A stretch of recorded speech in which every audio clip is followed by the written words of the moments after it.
What's good, fellow pet sitters? This is John the dog lover over on Rover, and this is going to be my 1-year review of doing Rover full time. And this is one of my clients, Ace, who I walk regularly each week. He's a foster dog, and he's a good boy. Just have some work to do with. So I'm going to help you guys learn how to be successful on Rover and give you tips and tricks about secret features Rover has that people are completely unaware about. So let's just go over the basic stuff first that you guys probably want to know. Whenever you book a client, make sure that you do a meet and greet. Doing last minute bookings is not a good idea because there are some dogs who are completely destructive, especially with people who are new to using Rover. And always make sure that when you do the meet and greet, whether it's for house sitting, drop-in visits, or anything like that, if you're staying at their home, make sure you are aware of your surroundings and make sure if it's a good neighborhood for you. For the women who do Rover, make sure you take a friend with you just in case, because you never know who you might be going to visit.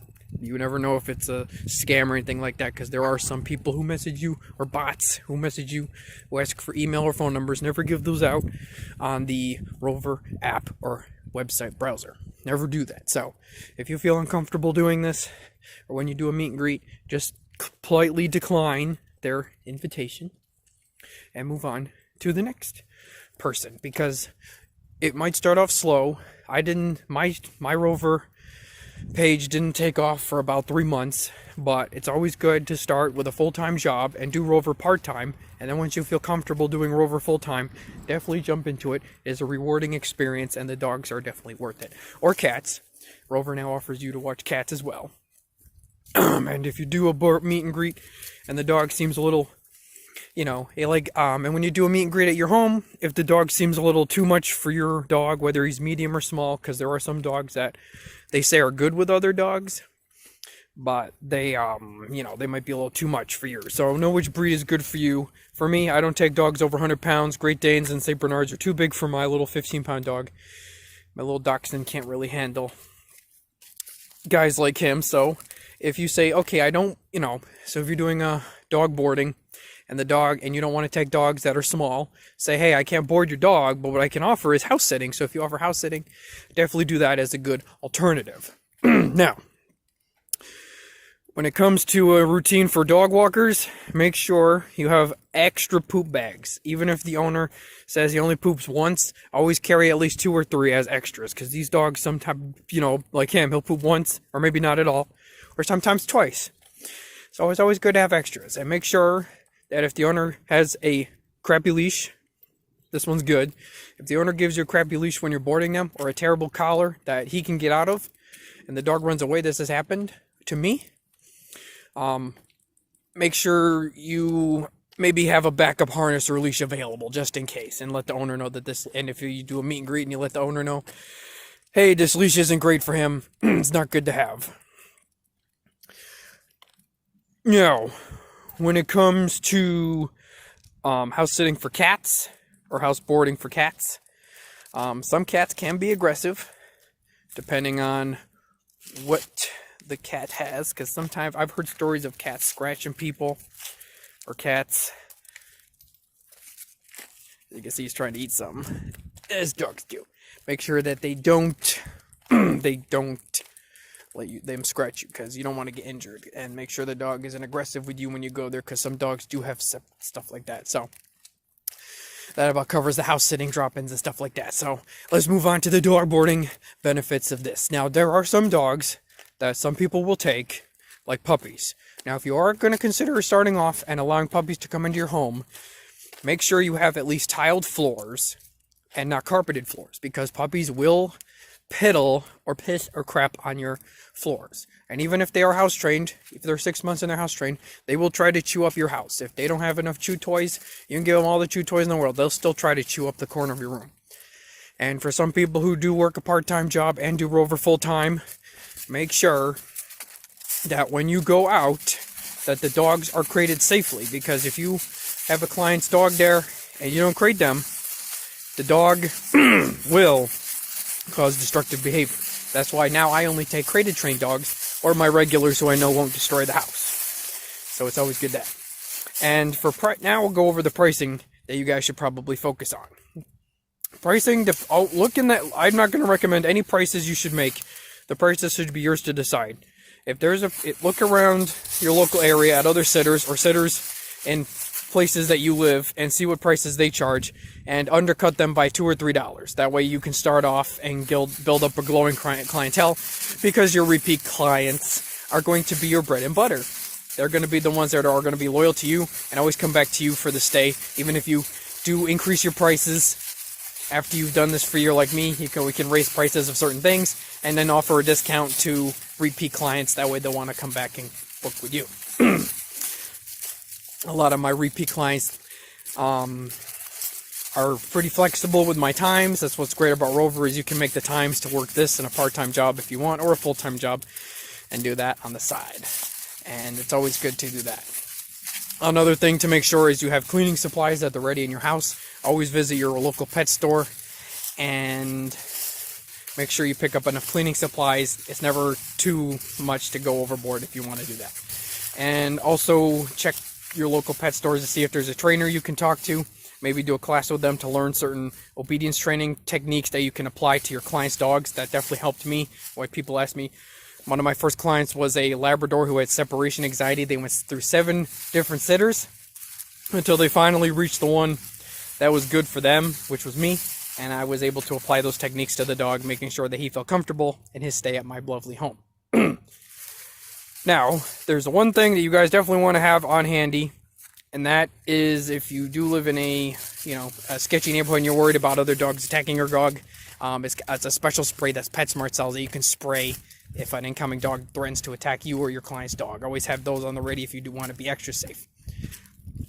And make sure to download the Rover app if you are a dog walker or a drop-in visits. This thing lets you take pictures to send clients, and it also tracks how far you walk with your client dog and how far you would go. I've had about 35 clients working here on Rover, and I only take 1 dog per night when I board, and I do all around everything pretty much, sort of thing like that.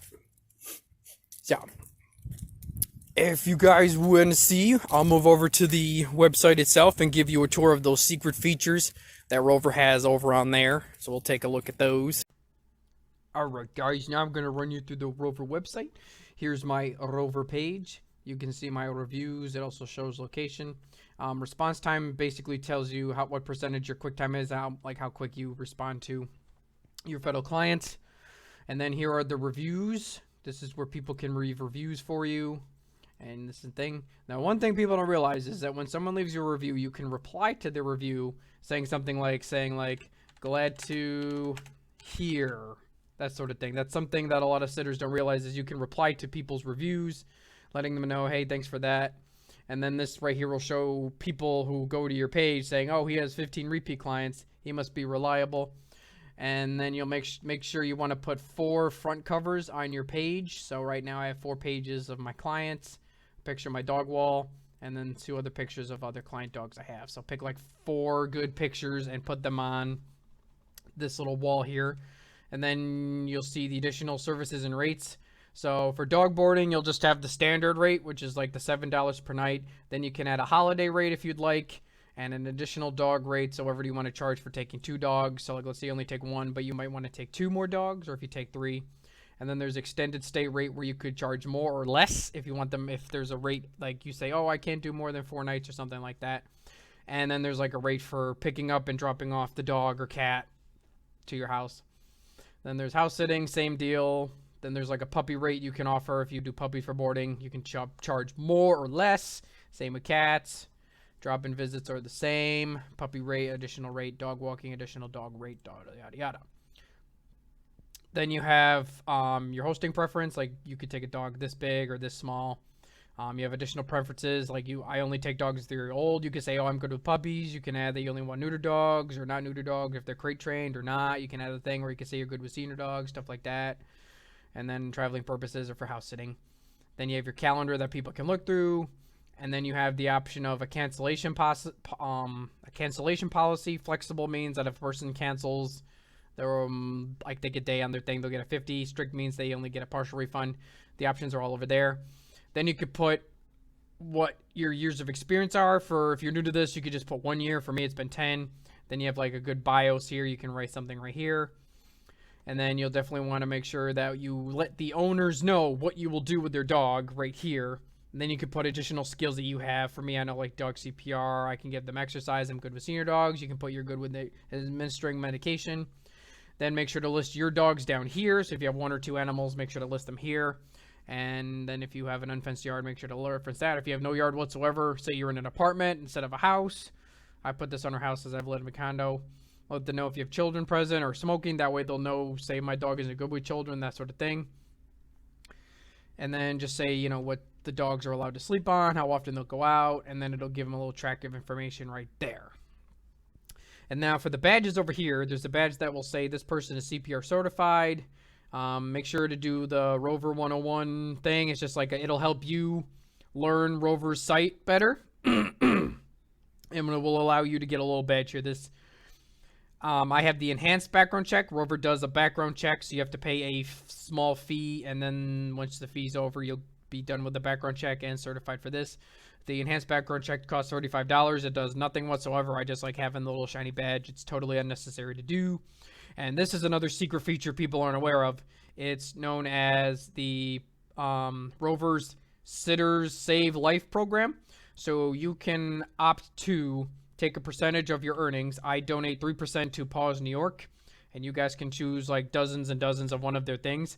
And so what this does is you can do this for tax reasons, where you can donate whether it's 3%, 15% of your pay off of Rover for tax season, and it also allows you to rank up higher in the search engine for Rover. So I feel like if you start doing Rover, sign up for the Paws donation option thing, and do this little donation option to get better search results when you're on the Rover website. It's very useful. It's very helpful.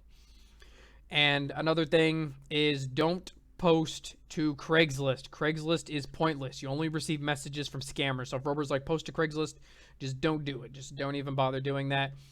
Make sure to update your calendar regularly. That way your availability is available, because Rover will ask you if you're available on holidays and stuff like that. And make sure to check your message box, because sometimes if you don't have the app downloaded, it won't notify your phone number right away. And make sure to get references from people when you start the website, and make sure to pick a good profile picture of you and a dog that looks, you know, good, and it's got a good BIOS thing. So make sure to spend a lot of time on your BIOS, making sure that looks up to date and that sort of thing like that. And then you can go to your dashboard. What's cool about the dashboard is if you go to dashboard, you can see how much you've earned in Rover and what's pending.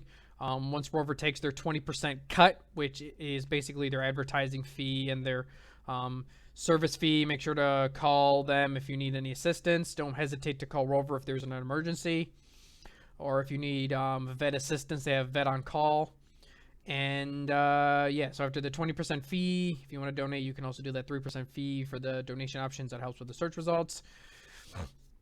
You can add so if you want to use Rover to book with another sitter, you can add something called favorite sitters to your dashboard, which has little dashboard sitters. So if I go to my dashboard, it'll show my favorite sitters right here. And if you're just new to Rover and refer a friend, you can get a little $50 invite thing. Just say confirm availability. It's that simple. It's very easy to do. You can check your messages for people who are coming through the thing, and it never hurts to go to settings and look at what you can do, that sort of thing, phone number availability, that sort of thing. So let me know what you guys think. I'm moving on to the next final conclusion thoughts. Now that we're done looking at the website itself and the secret features it offers, I'm going to go over certain situations you guys should do for extreme weather. If you feel uncomfortable that the dog shouldn't be let outside for a walk, don't feel bad not shorting in a walk from 30 minutes to like 10 minutes. As long as the dog gets out, if it's extreme cold, don't let the dog out in extreme weather or rain. Make sure they're comfortable. Worst case scenario, just take them out for a few minutes to make sure they go, letting the owner know that the weather was too extreme for the dog to handle. So it's always good to have that on note. Another thing is you absolutely do not let the dog off leash, even if the owner says he's good off leash, because you don't know what might happen. Like I said in my run through of the website, Rover does offer a coverage, but the worst thing you want to do is, I've seen it a lot, is tell the owner your cat or dog has suffered a severe injury and thus they need to be taken to the medical hospital. That's something you don't want to do. Another thing on Rover is you do not want to make it personal, so don't get too personal with clients. Keep it all business related. You don't want to have any, negative feedback or anything like that. This is strictly a business, your business, and you're trying to run it your way. You don't want to get any personal with these people. If they're having a celebration or something, give them like a personal gift, but that's about it. Don't make it too personal on the website. So that's going to wrap up this video, guys. I hope this was informative for you if you guys are planning to start your business over on Rover. So, this is John the Dog Lover over on Rover, signing off.